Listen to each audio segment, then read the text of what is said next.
Hello दोस्तों, सभी को गुड मॉर्निंग। आज आए थे हम इधर घूमने के लिए। तो एक देखिए गौरैया का बच्चा मिली जो पेड़ से गिरी हुई थी अपने घोंसला से, और ये दो चेलों को मिल गई।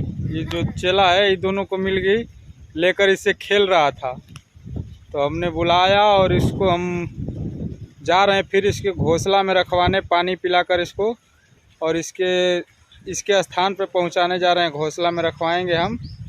तो आप लोगों को कृपया कहीं भी अगर ऐसी पक्षी मिले तो कृपया छत पे पानी और दाना रखने का कोशिश करें, ताकि गर्मी का दिन है और पक्षी जीवित रहेंगी तो हमारा वातावरण अच्छा रहेगा और सुनहरा सुबह सुबह पक्षियों की चहचहाहट सुनने को मिलेगी। तो आप लोगों से अनुरोध है कि आप लोग इसी तरह से पक्षियों का मदद और हेल्प करते रहिए।